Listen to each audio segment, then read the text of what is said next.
오늘은 김숙희 건축사님과 오영훈 건축사님 모시고 워킹맘과 일에 대해서 이야기 나눠보도록 하겠습니다.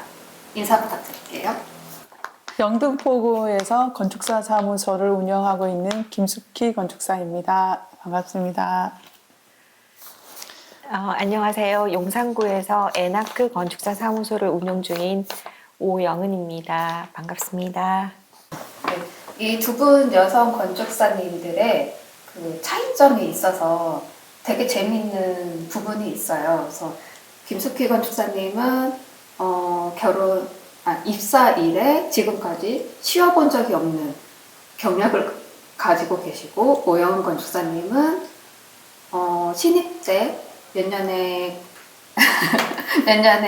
경력을 가지고 있다가 경력 단절, 출산으로 인한 경력 단절을 겪으시고 오랫동안 쉬다가 다시 일을 시작하신 케이스로 되게 경력에 대해서 좀 많이 대비되는 부분이 있어서 여러분께 좋은 소재로 제공이 될 것 같아서 오늘 모시게 됐습니다. 그러면 김숙희 건축사님부터 어떤 경력을 쭉 이어오셨는지 한번 소개를 해주실까요? 네.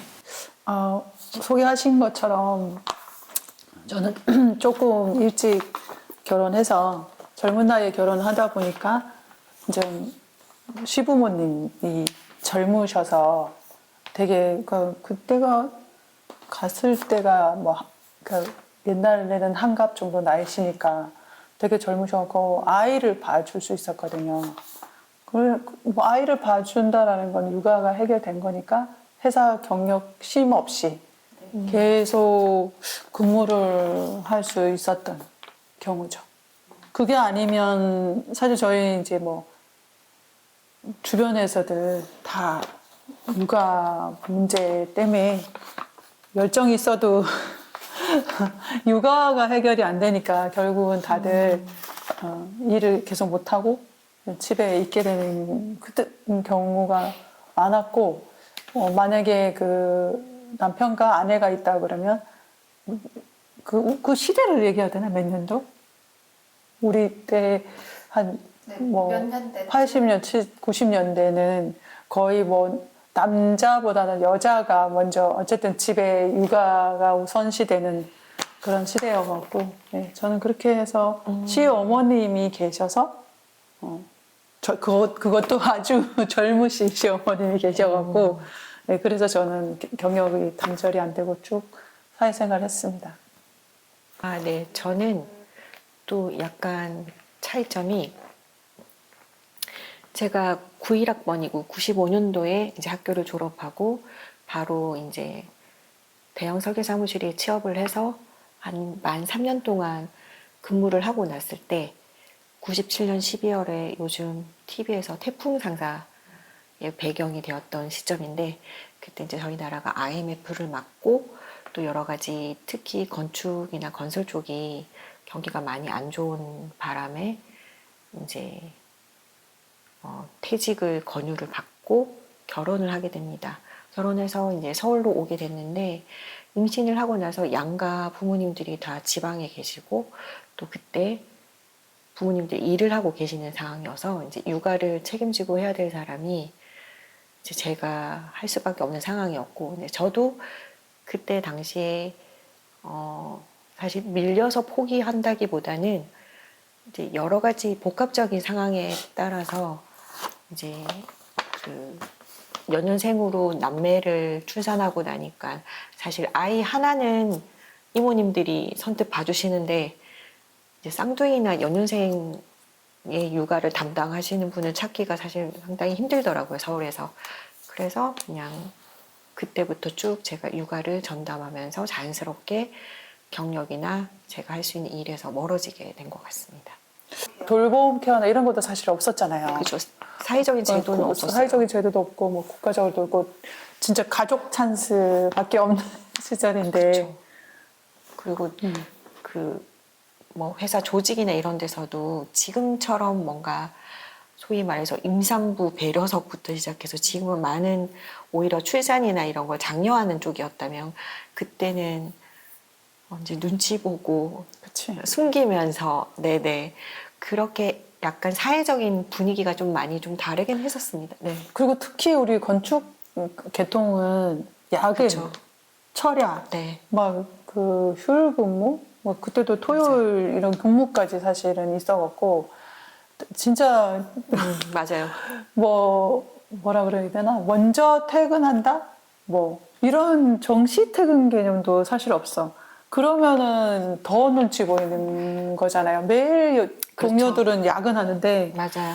그 간다라고 말 한마디 한다라는 게 이게 그러니까 결국 다들 그 그러니까 아이가 태어나면 대부분 직장을 그만둔 사례가 되게 많아요 주변에. 특히 건축 설계 직종이 업무 강도가 상당히 강도가 높은 편이잖아요. 그러다 보니까 사실은 그 업무 때 여자로서의 어떤 체력적인 부분에서도 어느 정도 핸디캡을 느끼는 부분인데 그게 가사와 병행되고 거기다 더 플러스 육아까지 이제 되는 순간 사실은 좀 그 조직에서 입장이 되게 난처해지는 그런 경우가 종종 있었죠. 맞아. 맞아요. 꽤 힘들 때가 있었죠. 왜냐면 그 애가 일단은 아프면 엄마를 찾아. 그래도 그럴 때는 조금 사실은 그 1년에 몇 번 안 되는데도 눈치 보였었거든요. 그럼요. 그때 분위기가. 근데 그 도움 없이 하는 사람들은 날마다 그쵸. 날마다. 가시방석인 거지, 이거는. 나는 1년에 뭐 애 아파서 병원을 간다거나 뭐 이럴 때 정도인데, 그때도 엄청나게 압박을 받는데, 그렇지 않은 사람은 뭐 거의 못 다니는 거지. 일도 중요하지만 저는 여자로 태어나서 아기를 낳아서 잘 기르고 싶은 그런 욕망이 좀 상당히 로망이 좀 컸던 것 같아요. 그래서 사실 27에 결혼을 했는데 아기가 한 2년 동안 안 생겨가지고 그래서 사실은 그때 취업을 시도를 하긴 했었는데 제 취업을 쉽지 않지. 네, 아기를 못 가질까봐 그때 아마 불임 클리닉 다니고 있었을 거예요. 한 2년 동안.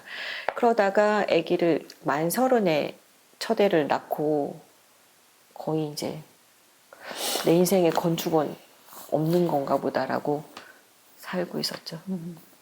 그래도 계속 그래도 그쪽으로 관심은 있는 거예요. 저 귀나 눈은, 시선은. 아, 그걸 몰랐는데 나중에 이제 알게 되더라고요. 아이를 기르는데 아이한테도 뭐지 강요 아닌 강요가 있고요. 제가 좋아하는 걸 같이 보러 다니고 그래서 좋은 건축물 보러 다니고 좋은 그림 보러 다니고 그런 쪽으로 계속 네 가서 사실은 나중에 이제 저희 남편이 너는 왜 건축을 생산하지 못하고 소비만 하느냐 이렇게 얘기한 적도 있었죠. 뭐 나는 포기라는 것보다 아까 얘기했듯이 우리 왜 그 아이를 집에 두고 가면서 왜 죄책감이라는 얘기를 했었잖아. 미안하지. 근데 나는 그거를 조금 극복한 계기가 있었어요. 그래요? 뭐냐면 들려주세요. 뭐냐면 그때 나도 이제 어쨌든 아이를 두고 아무리 봐줘. 그럼 나는 솔직히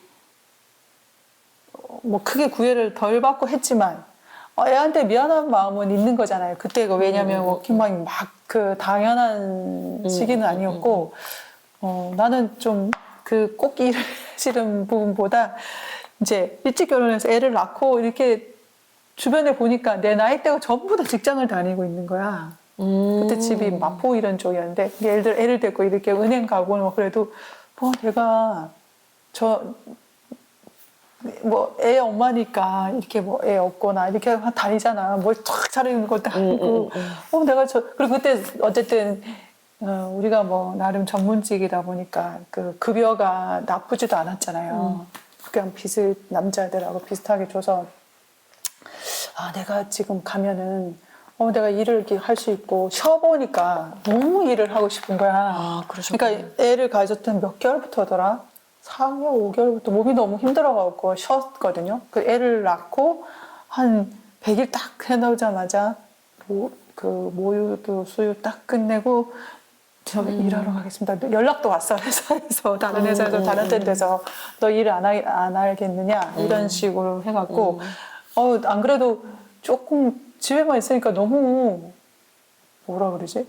조금 우울한 그건 나 저도 일이 좀 너무 하고 싶은데 동의합니다. 네. 네, 그런 마음이 드는 거야 이제. 있습니다. 네, 왜냐면 공감은. 집에 이제 어르신이 계시니까 어머니 계시니까 그때 나도 어린 나이에 가서 뭘 잘하는 것도 아니야. 옆에서 그냥 도와드리고 이런 건데 맨날 아침 먹고 점심 먹고 저녁 먹고 나는 그게 너무 힘든 거야. 그러니까 사실 이게 옛날 개념에 보면은 며느리가 그거를 이제 막 이렇게 모셔야 되는데 어머니가 다 해주신 거예요? 너무 못하니까 그러니까 너무 못해서 그러니까 이제 잘 예쁘게 봐주신 거지 뭐 일반적이면은 너가 해야지 왜 안 하느냐라고 이제 말씀하셨었는데 그럼 옆에서 도와라 그러면 눈치껏 도우고 이러고 있으니까 내가 뭐 하지? 내가 가면은 건축 이렇게 할 수 있는데 하고 그 일이 이제 내가 뭐라 그래나 이렇게 전문적인 일을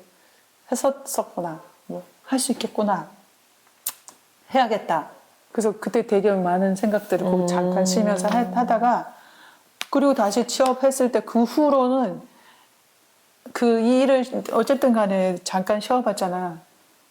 나는 그 가사보다는 이 일이 훨씬 하고 싶고 더 맞는다라는 생각을 한 거야.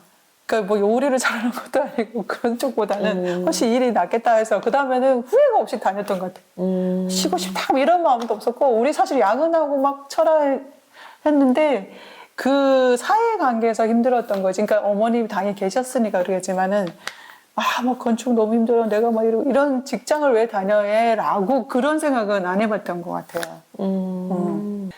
이제 아까 죄책감 얘기가 나왔는데 그 대신 애한테는 미안한 건 있더라고. 다른 우리 시대는 그래도 엄마들이 이렇게 많이 케어를 해주는 입장인데 나는 또 그런 입장은 아니어서 그때 이제 그래도 사회적인 이슈로 이제 그 맞벌이라던가 그 일하는 엄마 그런 이슈들이 많이 나와서 그 패널들이나 TV에서나 이런 얘기들은 했었어요. 내가 직장 다니는 거는 좋은데 그 외의 것들에 대해서 잊어버리는 거에 대해서는 어떻게 내가 그러면은 특히 아이한테 어떻게 해줄 수 있지 하고 이제 찾아보니까 그게 아이들한테 무조건 엄마가 뭐 100% 24시간 있어서 좋은 게 아니라 그 양보다 질 맞아요. 그런 얘기들이 이제 그때 막 나왔었던 것 같아. 그 초기에. 그래갖고 아이랑 그 대하는 시간보다 어떻게 얘한테 대해줘야 되는 거랑 그다음에 이제 사실 부모님한테도 좀 미안한 건 있잖아요. 근데 또 이제 그분들의 얘기를 들어보니까 그 할머니 할아버지가 손자 손녀를 보면서 그 자식을 키울 때 그 기쁨이랑 너무 다르다는 거야. 그 주는 기쁨이라는 게 있대요. 그래서 그렇구나. 그래서 그 미안함이나 나 이런 건 없앴어. 안 가졌어. 안 가지고 뭐 예를 들어 그럼 그 대신 내가 뭔가 이제 할 수 있는 부분들은 좀 더 하려고 했던 거.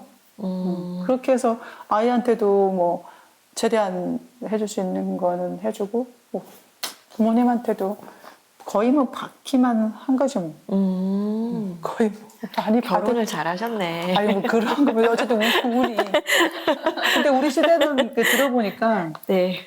그 시집살이 진짜 많잖아. 지금도 그렇잖아. 뭐 그런 부분은 나는 아니었던 것 같아.